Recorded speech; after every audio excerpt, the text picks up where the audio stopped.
check natin yung mga tulips natin, mga ka-viewers. Ayan o. Ang ganda pala ng kulay puti. Ang ganda siya. Yan yung iba kasi na dry na. 2 years ago pa tong unang batch na tinanim namin. Para hindi ganun kaganda yung mga bulaklak niya ngayon. Ayan, mas maganda pa yung ganitong klase, oh. Yung mga lupa ni Dadong dyan na muna niya nilagay. Tapos ito po yung mga binili namin ng isang araw sa superstore. Binilhan namin ng ito, hanging basket sa Dalarama. Maganda nga naman kasi tingnan pagka may mga nakasabit na bulaklak dyan, no?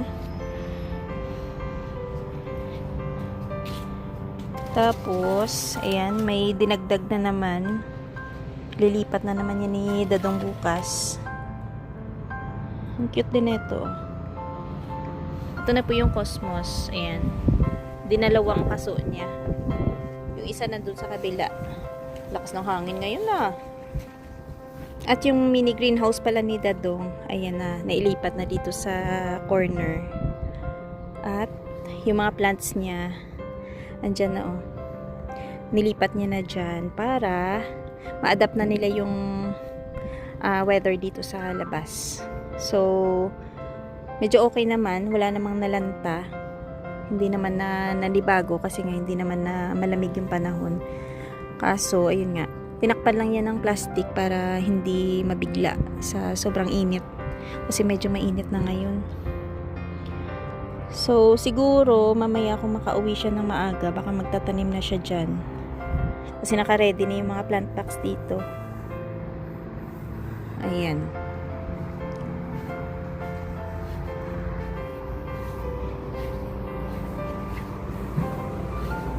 Yung lily, oh. Kano yan? 10. Ay, pwede na yan pa. Oo pa. I-bedding mo siya. Ito? Maliliit ito. Ayan. Ayan. Mura na. Breading mo siya, no? Ayan. Huwag mo ilagay sa lettuce. Bili tayo ng toyo. Walang malaking oyster, no? Ayan. Isang gamitan lang. Kuha tayo egg. Oh.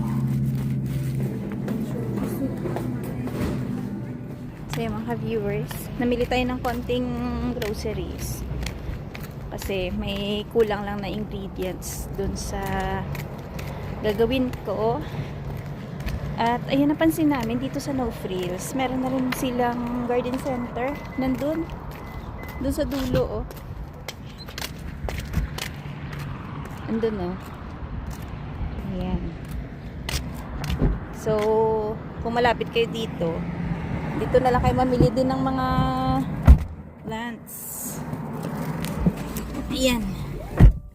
So, yun po. Bumili ako ng kulang na ingredients para sa siopaw. Kasi, ayun nga, may kwento muna namin about sa surprise na pagbisita ni Rice tsaka ni Mark Carino ng isang gabi sa bahay. Salamat sa sa pagbisita. Oh, salamat sa pagbisita sa amin, Rice Velasquez, tsaka hello sa asawa mo, kay Jocelyn. Thank you din kay Mark sa pagsama kay Rice sa bahay. So, ayun nga, unexpected po na yun, makapasyal sila sa amin. Kasi ang alam ko, nakikita ko yung vlog ni Rice. Papunta nga siya dun sa Vancouver. So, ayan. Dumaan pala siya muna dito sa Regina. Kasi, meron pa siyang ibang Enjoy lakad. sa travel vlog niya. Oo nga. Nakakatuwa, no? Kasi siya nagagawa niya yung ganong yung pamamasyal. Tapos, yun nga. Naikot niya yung mga lugar na gusto niyang puntahan. At nakakatawa pa kasi nga pumunta sila sa amin. Yung gabi na ba, tapos si Dadong amoy panghaplas ka na pa na. Sabi nga namin sa kanila, ako sabi ko, si Dadong sabi niya kasi masakit yung balikat ko, sabi ko mag-plus ka na ng Mint. Kaya sila gabi na nakapunta sa amin kasi si Rice, 'di ba bumabiyahe tapos dumating siya ng Regina alas 8 na ng gabi. Kakatuwa lang na unexpected na na-meet namin si Rice Velasquez. 'Di ba nag-travel siya tapos buti na nakadaan din siya dito, ano? So, ayan. Siguro parang sinulit na rin niya yung pagkakataon na ma-meet din kami. Kaya yan, thank you sa pagdalaw sa amin. Tsaka hello kay Jocelyn. Ayan. Sabi ko nga sana pala kung nandun si Jocelyn, na-meet din natin siya pa, no? Baka busy siya. Busy sa work. Minsan kasi mahirap din magkuha ng Leave. Bakasyon. Lalo na kung marami ka ng leave din na ano, no? Nagamit. So, sabi namin dahil nga kumbaga wala kaming na ano sa kanila, wala kaming na i-offer kasi nga biglaan na kahit man lang merienda or ano kasi nga gabi na. Sabi ko, yan, bawi na lang tayo. Kasi babalik pa sila sunod na araw. So, sabi ko, gagawa ako ng kahit man lang tinapay tsaka siopaw. Mabaon ba niya sa biyahe? Kasi wala man lang tayong pandesal nung time na dumaan siya. Good luck sa biyahe kung saan man siya Makarating. madala ng journey niya. Oo nga. Pero ako gusto ko rin yung ganun eh. No? Travel vlog. Travel vlog. Gusto ko yung ganun. Kasi nag-enjoy ka at the same time nakakapunta ka sa lugar na ano. Na Hindi gusto mo pa. diba? Hindi mo pa narating. Or hindi mo pa narating. So, ayan. Isunod ko na lang dito yung clip nung pagpunta nila ni Rice tsaka ni Mark dito sa bahay. Kaya, parang wala pa nga ako sa wisyo kasi nga medyo nakaidlip na ako nung time na yun gawa ng weekend. So, pag weekend, si Denise, ayan, nauutusan ko yan. Sabi ko, Beng, bunutan mo nga ako ng puting buhok. Eh, syempre, diba, pagka gantong edad, tapos nabubunutan ka ng puting buhok, makakaidlip ka, na pa? Hindi nga, nakakatuwa kasi pagka nagpabunot ka ng puting buhok, nakakaidlip ka. So, nung tumawag si Mark kay Dadong, ayun, nagulat talaga kami na, oh, bakit, ano, sabi ni Dadong, andyan si Mark. Sabi ko, naniwala pa naman ako na Ginope niya si Dadong, sabi, pinalayas daw siya ni Lani. Hindi, at saka nagkita kami sa trabaho eh. Nag-usap pa nga kami eh. Walang nabanggit. Surprise ah. Hindi baka ano ko din, baka nga kasi dahil nga nasa biyahe si Rice. Syempre, 'di ba? Hindi mo masabi kung gantong time ka talaga makakarating. Oo, lalo na siya lang mag-isa, walang kapalitan. Mahirap bumabiyahe na ikaw lang mag-isa tapos mahaba. So may time na kailangan mo rin magpahinga, matulog. So yung oras mo kumbaga hindi mo hawak. Tsaka isa pa yung sasakyan niya, 'di ba, Tesla. What if kung medyo maalangan siya sa baterya, no? Hindi namin masyado na napag-usapan yung mga ganun, kumbaga parang lang, parang yung mga ibang chikahan lang yung nangyari. So yung mga ka-viewers, dito na kami. Aray ko. So yung mga ka-viewers, akitin natin yung bisita natin ngayon kasi may dumalaw po dito sa amin. Dalawang sikat na vlogger dito sa Canada. Ayun yung dalawang sikat na vlogger dito sa Canada, oh. Sikat yung boy. O, diba? Nagulat kami, biglang sumulpot dito sa bahay. Akala ko... Tinawagan ko si Dong. Ikaw yung hinahanap ko. Si Rose niya tawagan ko. Ay, si Dong na lang kasi Tulog. alam ko. 1 to 9 eh. Kaya ikaw yung tinawagan ko. Sabi ko, Pinalayas daw siya ni Lani. Lani? Sabi ko baka si Lani papalayasin. Sabi ko, pre, pinalayas sa Lani. Ano, bakit? Anong oras na, oh? Alas 11 na, no? Nang istorbo pa ako. Hindi. Okay, wala namang pasok Pag bukas. walang pasok, ano oras na? Rest day mo rin ba bukas? Linggo. Mm. Oo. Ayos. Oh. Pinanood ko kaya yung ano mo, yung vlog mo na, yun nga, bumiyahe ka ng mula sa inyo, tapos parang pang 2 days mo na ba? 4 days. Pero 2 nitong- days pa ngayon, 2 days pa lang na-upload. Ayun nga, Ngayon, nasundan ko yung ano mo, yung vlog mo eh. ngayon nga siya pupunta. Puntang ano. May- Basta may panggas, walang problema. Oo. Mm. May pang-charge. Tesla yan. Naka-Tesla yan eh. May credit card. Tapos parang nakita ko parang ilang percent na lang ba?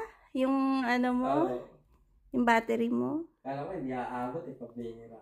Mm. Dapat pala pre, dinala mo dun muna. Pina-charge mo muna dun. Libre. Libre ba doon? Alam ko may bayad Hindi, doon. yung company may gano'n parang libre kasi konti lang. Tinatap yata nila doon. May ano. Oo, kapanood ka. Oo. Oh. May bayad yata. Yung Para dalawa maka-charge. doon sa corner. Oo, may bayad yata. Oo. Oh? Yo, ganito yung bahay namin. Kala nila bahay Sabi ko namin nga to. kanina eh. Sabi ko Kasi- kanina, huwag kang magbablog na makikita yung bahay kasi ano yan, confidential kung saan nakatira yung bahay. Hindi naman. Ang confidential, yung may-ari mismo. Oo. Dati bago lumipat dito. Diyan lang sa kabila. Yan din Yan lang din sila. Okay, malapit. Masyadong mayaman yung isang kumpare namin na may for sale. Kaya Agad-agad. agad-agad. Hindi na pinakawalan eh. Hindi na sana oil. Mura naman kasi pre. Mas kumita. Kasi lang. Ikaw yun. Well, ano yun, no? Business mo, no? Tago. Ay, natalo si Dato mo. Yung dalawa na naman ako tinanggihan. Kapag, Makikipag ano na ako. ako tatrabaho lang ako pag sinipag Si Dadong, ako, oo, kapag si Dadong hindi kasi ako ano kasama. yan, depende sa ano mood. ng katawan Depende sa niya. mood yan eh. Hindi mo pwede mahila to ng ano eh. araw-araw Agad-agad. eh. Pare, ganun din ginagawa ko. Parang 2 hours lang ako. Alam mo, pag, Okay lang. pag tinatamad ka na, alam mo, kahit sabihin mo pera, Kasi gusto mo minsan magpahinga. Oo. Kaya Minsan naman ano G ka magtrabaho. pero pag, Minsan. pero pag nasimulan mo na, doon na rin naman siya G ka naman. magpatuloy-tuloy. Pero pag kayong wala, Oo. gano'n. ako pag part-time pa doon talaga. Siguro 3 hours, 4 na oras. Sa ilang taon to, never nag-part-time to eh. Pag ano, bukas naman. Ganun. Ano na to, chill-chill lang yung trabaho Ganun nito. talaga, no?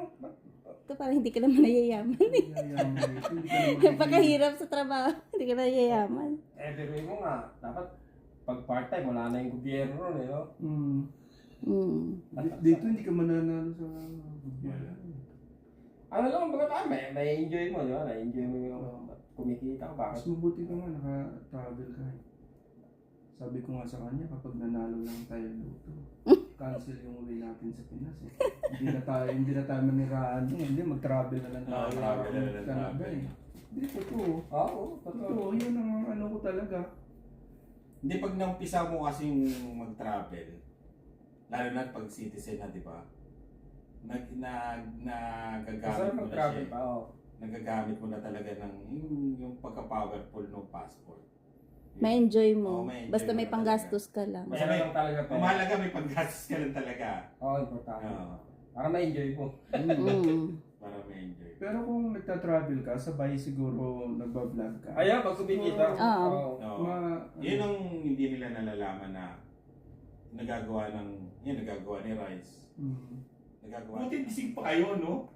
O kasi Hindi ako ano, late na Sabado ako. naman. Nagtanim to kanina eh, nag-try siya sa labas. Oo. Mabubuhay na ba? Ano? Ayun na nga. Eh, ano yan eh? Yun, Yan eh, yung green thumb. super green. Oo. Super green thumb yan, oh. May third eye, pre. Malayo eh. Sabi ko sa'yo, magtanim ka na ng malunggay. Meron akong buto ng malunggay.